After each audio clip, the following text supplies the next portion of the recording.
Economic Development Authority. Thank you guys, and hopefully so please make sure that you eat plenty because we actually have enough for 75. We were thinking we were going to have 75, so we have quite a bit. We want to thank Ms. Barbara Bryant and Diane Robertson for taking care of the meal that you're going to have today. And it's really good, I promise you, it's baked spaghetti. We've had that from them before, so I think you'll enjoy it. And at this time, we want to turn it over to Judy, and she's going to do the invocation, and we're going to turn it over to you. And I just invite you to pray to your God as I go to mine. Father, we just thank you for the honor we have as a community to welcome this team of runners and their supporters to this place.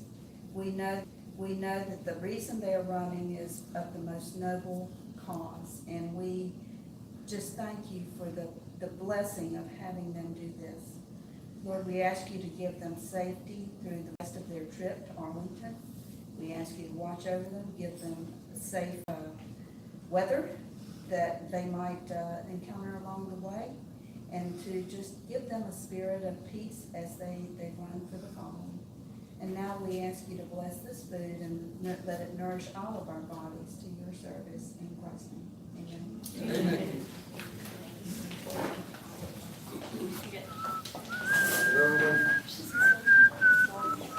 Yep, it's me. Post the colors, please.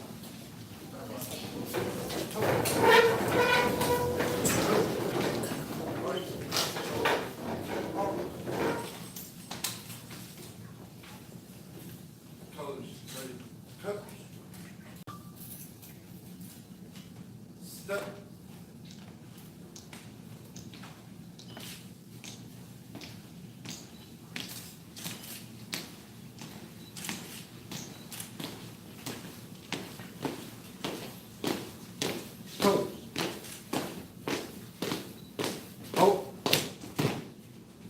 Present arms.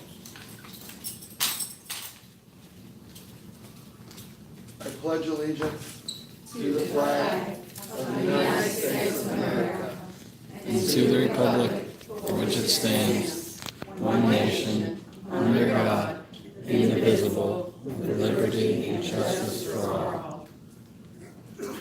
Hold arms.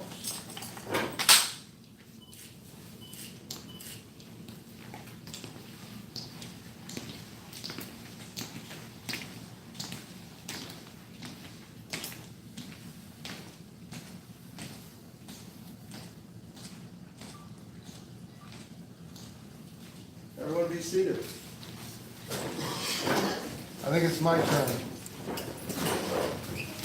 Guys, everybody kind of moved over to one side here. Should shuffle you all in the middle. My name is George Lutz. I'm the founder of an organization called Honor and Remember. Are you guys going to sit down or stand behind me? Just stay behind me.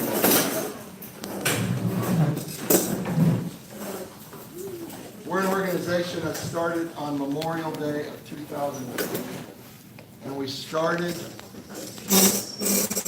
with a mission to bring public remembrance to the nation. For those military men and women who gave their lives from every generation, from every branch of service, from every casualty type. And to bring recognition and appreciation to the families that were left behind. Because those men and women, although they gave all, are not here with us. But their families are. And to use these words, they're a forgotten people group. Because everyone, it's easy to remember someone in your community or when there's a mass event that happens, you know, for everyone to kind of rally around and to remember, oh, we lost someone. We lost someone in the military. I don't know if everyone knows, but we lost a soldier today in Afghanistan. And not everyone may know that. But what we forget as a nation is that they have a family unit. You know, that there is a whole complex circle of loved ones that raised that individual, that loved them. They may or may not have been married, but they had a loving family unit of some variety, most. Obviously, there's differences in every family. And it's those families that are often left behind. They're left here to grieve for the rest of their lives. And as an organization, we felt that it was important that the nation realize that sacrifice and freedom comes at a price. You know, all of what we have only because someone's willing to give their life for it. And what do we do as a nation to remember? And that became kind of our mission, to bring remembrance to those who don't normally understand. They're not connected to the military. And one of the things that we felt was important was to bring a national symbol of remembrance. So the Honor and Remember flag is a flag that you may or may not know about. Hopefully, if you've seen us running, it's a flag that we run with. And it was created to become a national symbol of remembrance, a way of all of us to send a message to those families who are with us to say thank you. We appreciate your sacrifice, and we realize that you will be feeling that grief for the rest of your lives. One of the most important ways that we can remember is to know an individual's name, right? Not to count it as a statistic and to say, oh, there's so many hundreds of thousands that have given their lives, but each one has a name. And so as an organization founded on remembrance, we thought one of the biggest things we could do would be to collect all of those names of those that gave their lives. And we thought the period that we should focus on would be the War on Terror, because that's the time period that we're in. And so we went all the way back to the USS Cole, the bombing of the USS Cole, which happened on October the 12th, 2000. And we compiled all of the names that we could collect, going to the branches of the service and to the Department of Defense and even to many individual organizations. And we put together a list that we thought was probably more comprehensive than anything that anyone had probably in the world of American service members. Because once we compiled our list, we put it out into a search engine so that anybody could go and look for their hero and make sure that they were identified. And if they weren't identified, we had an option to add someone. So what we did was we took every name that we could gather of those that died while serving. And it didn't matter how they died at all, or those that died as a result of serving, because we even included those that may have succumbed to the hidden wounds of post-traumatic stress after they left the service. If it was service connected or service related or under while serving, then they were all added to our tribute. And that brought our number to over 20,000 service members who had died since the USS Cole. And yes, even that individual today, I believe his name was Michael Solis, even his name is already being added as we get closer to Arlington. And we took those names and we organized them by dates of death, because 20,000 was a very large number. And we thought, well, let's find a commonality. And that commonality became the unique date of death. And it didn't matter if one service member or 50 died on that particular day. That marker would be honoring everyone. So there was a commonality. And what we found that did was it enabled us to organize the tribute across America more succinctly, but it also did something that we didn't particularly count on, and that was it put families together who may not have known that their loved one wasn't the only one that day. I mean, obviously there are incidents where a helicopter may have gone down or there was mass casualty in a particular event. But that wasn't always the case, because what we found in those 20,000 names was 6,000 unique dates of death.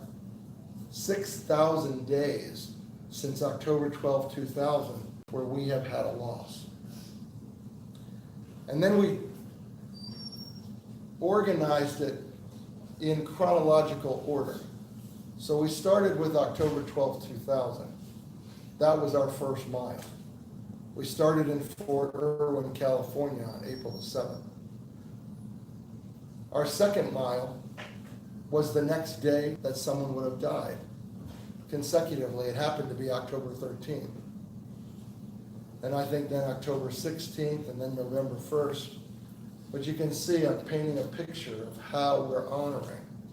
And we would name each one that died on that particular day, and then the next day, and the next day, until we put together a trail that spanned 19 states.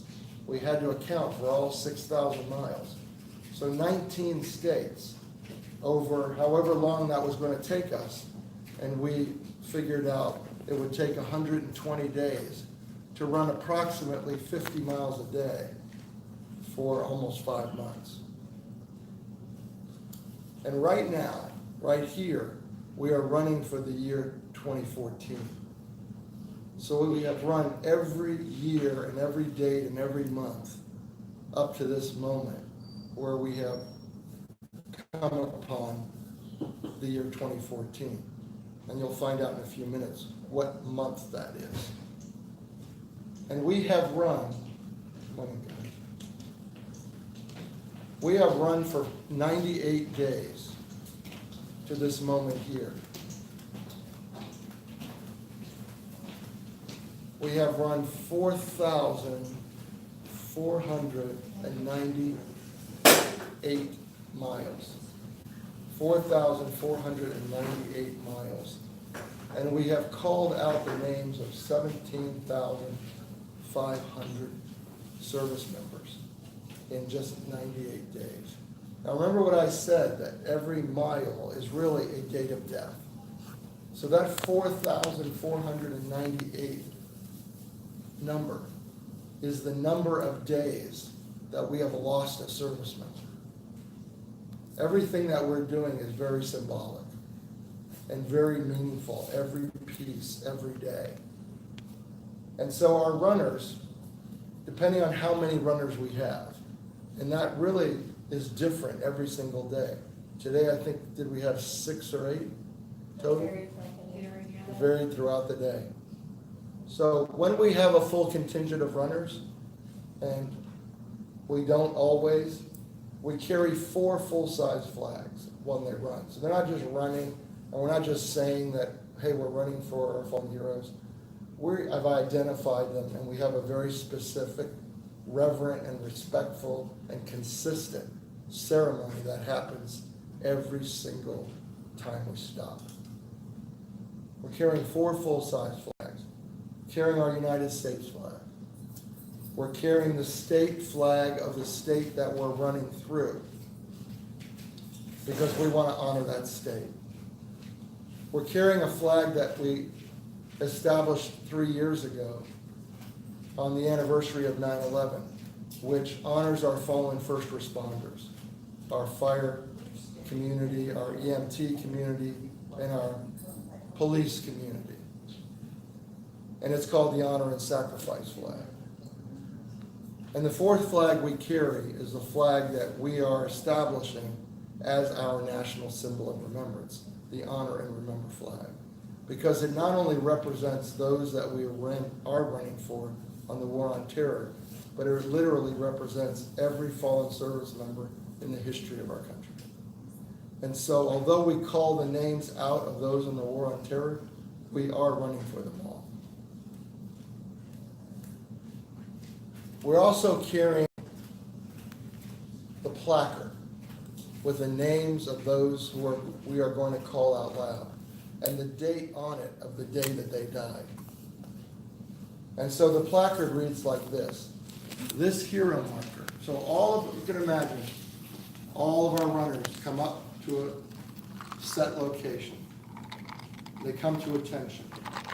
And then we ask if there are any Gold Star families present, because often a family is at the marker waiting to hear their loved one's name. They come to attention, they ask if there are any Gold Star families, and then they read the marker. This hero marker is dedicated to those military service members who have given their lives on this particular day. And then they proceed to read each of the names of those that died on that day.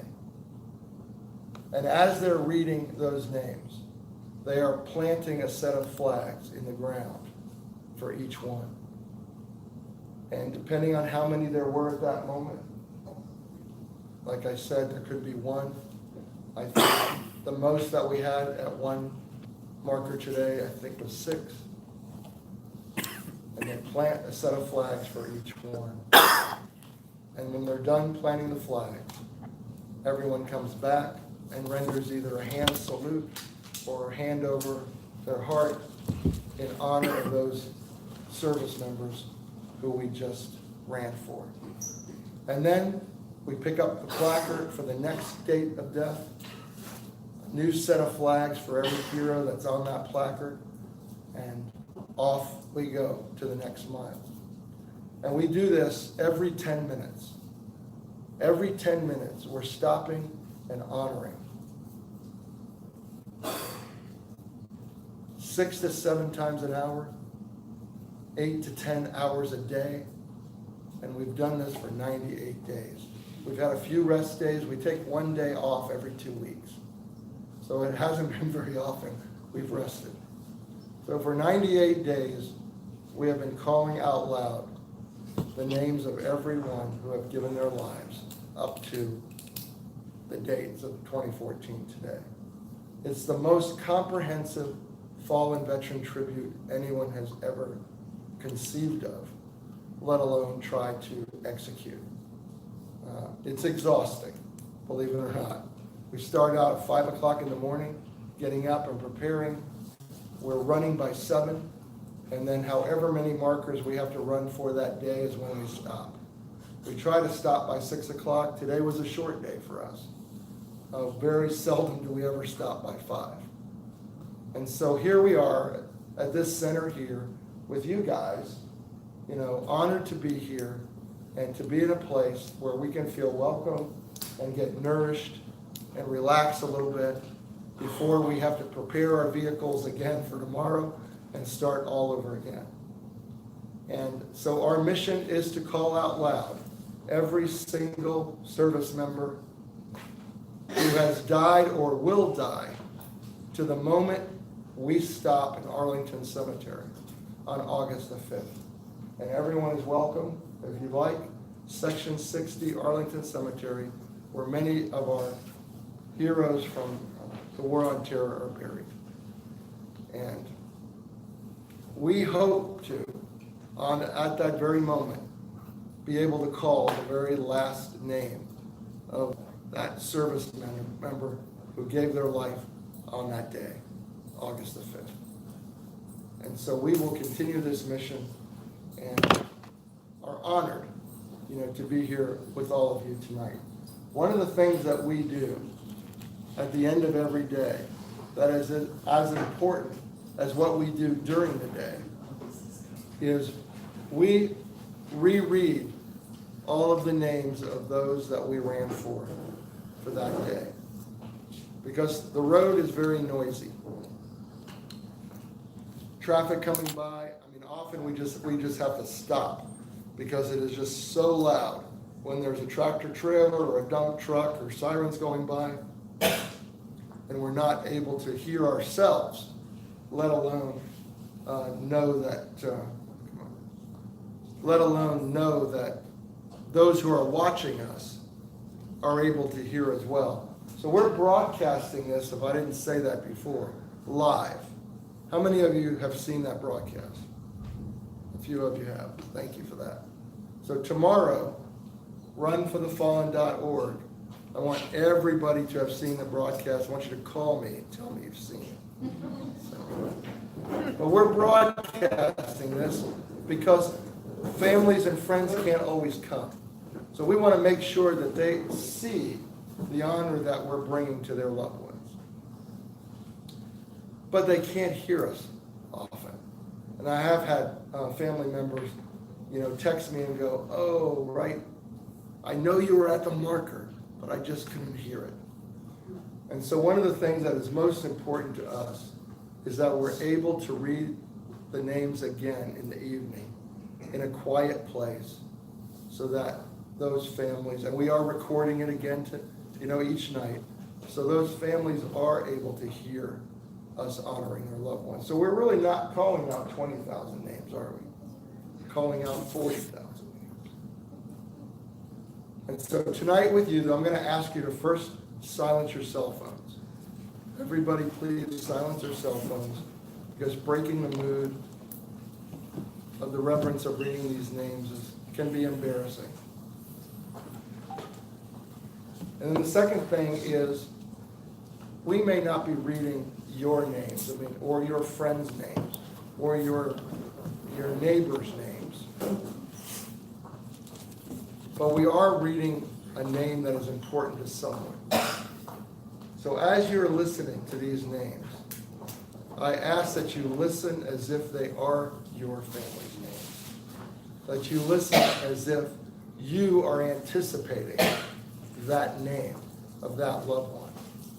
Because I will tell you that if we were calling out one of your loved one's names and you were waiting to hear it, your insides would be churning with the anticipation of making sure that you heard.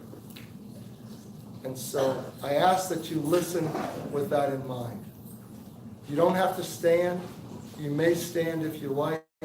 We have 80 names, I believe, 71 names that we ran over 45 dates of death. 71 names over 45 dates of death.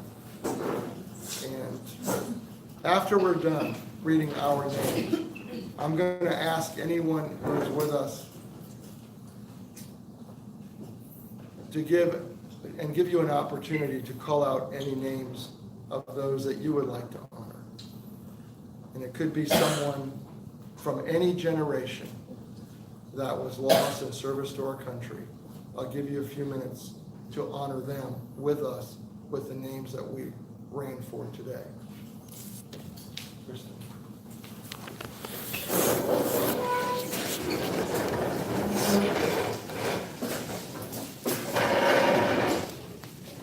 The dates that we ran for today were April 5th through June 20th of 2014. Sergeant Sean Morgan Young, United States Army. Specialist Brandon Allen Berdahl, United States Army. Senior Airman Michael Scott Snyder, United States Air Force. Staff Sergeant Roger O. Kelly, United States Air Force. Captain Lorraine S. Nadkarni, United States Navy. Specialist Blake Christian Haggard, United States Army. Sergeant John Leslie Avery, United States Army. Sergeant Jeremiah Edward Kristecki, United States Army. Sergeant Santiago Jimmy Murillo Jr., United States Army. Lance Corporal Corey C. Combs, United States Marine Corps. Specialist Carrie M. G. Daniluk, United States Army. Staff Sergeant Robert J. Wick Jr., United States Army. Specialist Anthony Michael Martinelli, United States Army. Specialist Ryan P. Grandstaff, United States Army. First Lieutenant John W. Wheeler, United States Army. Master Sergeant Daniel R. Wassum II, United States Air Force. Corporal Thomas Gerald Lund, United States Marine Corps. Private First Class Christian J. Chandler, United States Army. Sergeant Sean M. Farrell II, United States Army. Sergeant Bernard Boykin, United States Army. Seaman Stephen Joseph Hansen, United States Navy. Specialist David Michael Marley, United States Army. Sergeant First Class Felicia Denise Thompson, United States Army. First Sergeant Sidney David Griffith, United States Army. Specialist Daniela Roja, United States Army. Specialist Carl Anthony Lasone, United States Army. Sergeant Dwight William Byrne, United States Army. Specialist Michael Sean Carter, United States Army. Sergeant Samuel Alberto Rosado II, United States Army. Sergeant Roger Durand Webb, United States Army. Specialist Zachary Allen Lanthorn, United States Army. Corporal Timothy Dwayne McGriff Jr., United States Army. Sergeant David Hernandez Vasquez, United States Army. Chief Warrant Officer 2 Derek M. Rasmussen, United States Army. Staff Sergeant Camille Augustus Stanford, United States Army. Command Sergeant Major Martin R. Barreras, United States Army.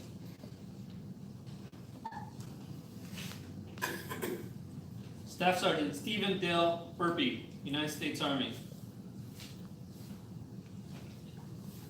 Lieutenant Colonel Michelle E. Sundin, United States Army. Specialist Adrian M. Perkins, United States Army. Lance Corporal Stephen Michael Haddock, United States Marine Corps Reserve. Sergeant First Class Robbie Burgess, United States Army. Tech Sergeant David Nathaniel Brown, United States Air Force. Corporal Jeffrey Alexander Mount, United States Marine Corps. Private Second Class Sean Michael Thomas, United States Army. Specialist Brian Nicholas Berry, United States Army. Major James David Mullen, United States Army. Private First Class Jacob H. Wistrika, United States Army. Sergeant John Brian Colt, United States Army. Captain Garrett Ryan Woodcock, United States Marine Corps. Sergeant Shaina Brianni Schmiegel, United States Army. Sergeant Peter Kirill Boratowski, United States Army. Sergeant Christopher M. Fontana, United States Marine Corps. Lieutenant, excuse me, Lieutenant Colonel Shane Douglas Gulster, United States Army.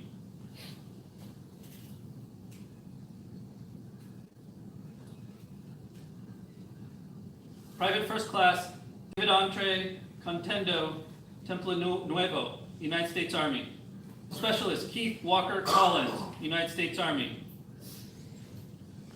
Private First Class Matthew H. Walker, United States Army. Specialist Ernest Reese Fueca, United States Army. Staff Sergeant Julian Antonio McKinnon, United States Army. Specialist Vince Edward Gillard Jr., United States Army. Private Second Class Aaron S. Toppin, United States Army. Corporal Justin R. Klaus, United States Army. Specialist Justin R. Hilton, United States Army. Staff Sergeant Scott R. Studenmund, United States Army. Specialist Terry J. Hearn, United States Army. Staff Sergeant Jason A. McDonald, United States Marine Corps. Sergeant First Class Robert Edward Beal, United States Army. Specialist Allison Nicole Leggett, United States Army. Chief Warrant Officer Third Class 3, Alan Dale Alexander, United States Army. Private Second Class Christopher John Madrid, United States Army. Lance Corporal Adam F. Wolf, United States Marine Corps. Lance Corporal Brandon J. Garbrandt, United States Marine Corps.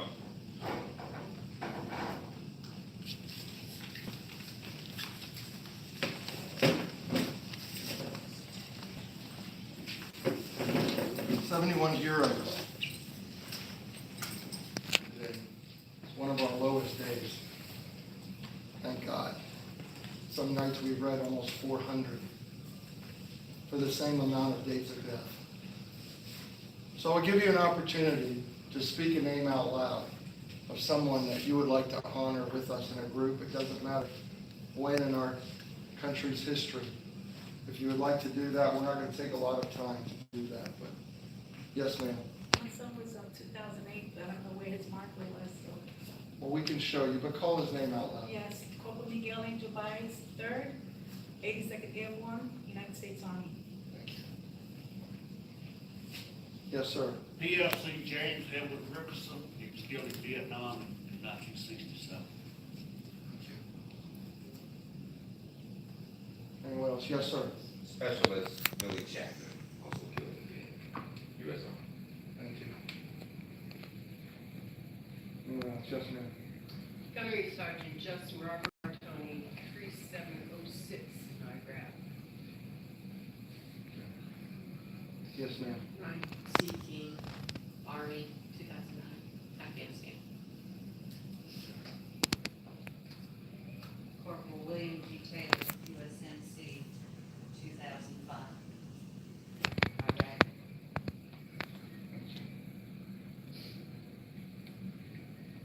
Anyone else? No pressure. Yes, sir. Rodney Davis, United States Marine Corps.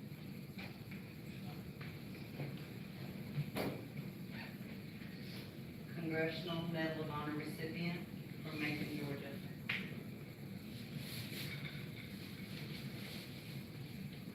Power of saying a name out loud is evident, isn't it? We hold a lot of names inside, but to be able to take it from here and speak it out is sometimes very difficult. One more? Anyone? Behind you? Yes, sir. My grandfather's Wayne Dawson, United States Army, and Bobby Morris, United States Navy. Thank you. We could just bow our heads and for just a moment of silence and reflect on those names that we read for, their families, those names spoken, those names unspoken, and those thousands of names we're yet to read on our journey to Arlington.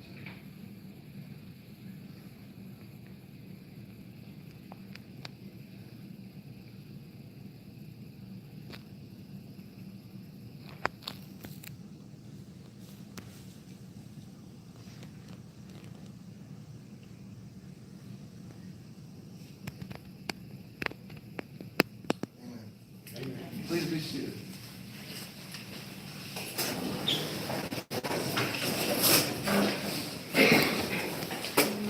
I mentioned earlier that as an organization, our hope is that we can bring recognition and appreciation to the Golden Star family. Because the one thing, the only thing really that a family can hold on to is that their loved one is not forgotten. Not by them, because they will never forget, but by the country they gave them to. And so our definition as an organization is, as I mentioned earlier, someone who is lost in military service while serving, regardless of casualty, or as a result of serving, regardless of casualty. And I would like to honor those here. I haven't met everyone, and I don't know what Gold Star families are here. If you fall into that category and you are a Gold Star family, by our definition, which is pretty broad, would you please stand so we can honor you?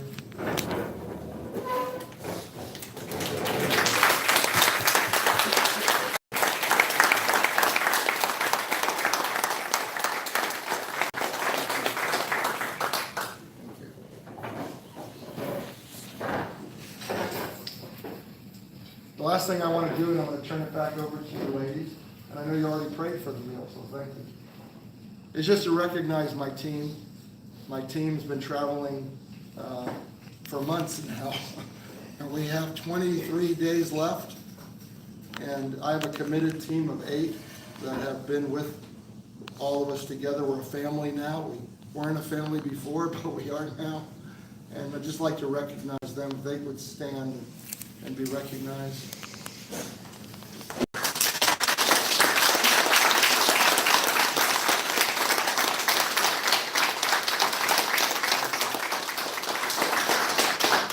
And every time we come through a state, it takes really a team beyond our core team, because we have so many days and so many things to do that we can't even begin to lay the groundwork. And I know Kathy and Alicia have been heading up a Georgia team.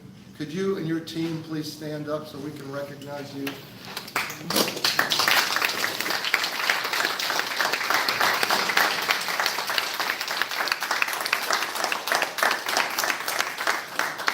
I'll tell you, without them, it would just be a big mess all day long. But they provide everything for us, including communicating with you guys and place to sleep and ice and coffee and just those things we need to just make the day go. And I don't think we have any other, do we have anybody else who participated here? I don't think we have any other runners with us tonight, but we've had local runners throughout the last couple of days from the area, so we're really grateful for them. They're not here with us, they went home because they ran for the day. And so, thank you for being a part of it. Yes, ma'am? Sir, if you don't mind, I would love to make just a quick presentation. So first, I just want to say thank you so much for you and the team. It's really, this is such a wonderful cause that you all do, and I'm just so grateful. I did want to take the opportunity, and I don't want to take away from our fellow members, to recognize two exceptional women that are a part of our Robins Air Force Base community. So with Miss Catherine and Miss Ramona, if you could please just come up for a second. So these two women are Gold Star mothers. They are also extremely active members in our community and are serving here at Robins Air Force Base by working at our Child Development Center. So they take care of and they raise the children of our service members, to include my son Parker, who is here.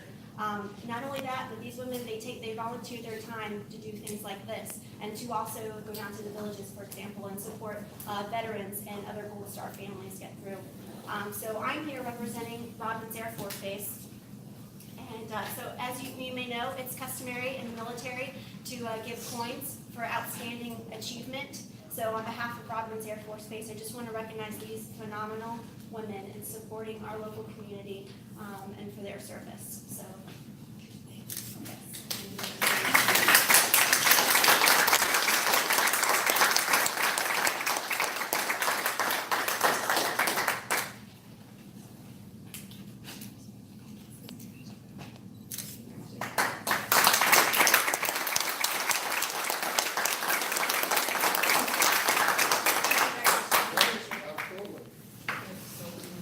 Ladies, take it away. Hey, George, real quick, can I get your team up here? Yeah. They're pretty shy. Yeah, that's right. Get up here, team. I'm not shy. They call me Groove. For a reason. I heard about you. Yeah. Yeah, but we ride the Indians. But George, you too. Okay, you're up here. There's 8 of you, right? Yep. 1, 2, 3, 4, 5. Because we have we're Wind Therapy Georgia. We ride motorcycles. We're very actively involved in the community as well with Rolling Thunder and then with the Run for the Fallen. Hopefully everything will work great in Savannah. I've got it set up. A buddy of mine owns the Indian dealership out there in Savannah, and then the Hooters right next door. So the plan is,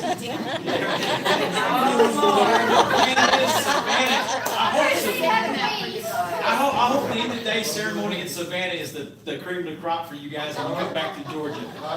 But in case I can't make it to Savannah, because they're forecasting thunderstorms, I don't really like riding in the rain, but I do ride in the rain if I have to.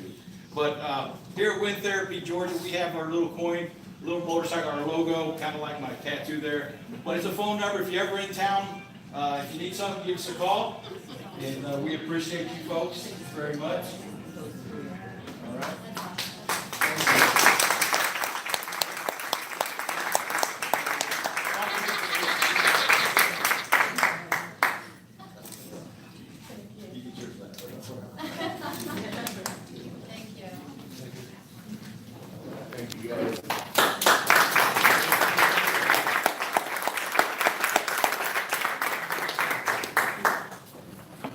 However you want to do this, just do it.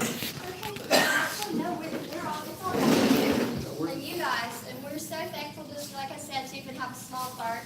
I just wanted to mention that we also have, a couple of people came in afterwards. We have our county administrator, Kelvin Booth. My counterpart, my vice chairperson, will be Twiggs County County Chamber of Commerce, and his lovely bride, Trudy.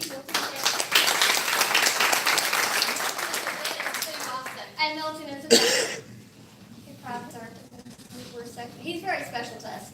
I promise you. He does everything in Twiggs County. He wears like 6 hats all at one time. So guys, really, we just want to make sure that you guys are comfortable and have what you need. We're going to start, and we're going to have both sides, and we're just going to let you, instead of us serving, we're going to let you come in and go line so you can get whatever you want. We'll have someone over here who will serve you. We have sweet tea, unsweet lemonade, and then we have, for desserts, we have really great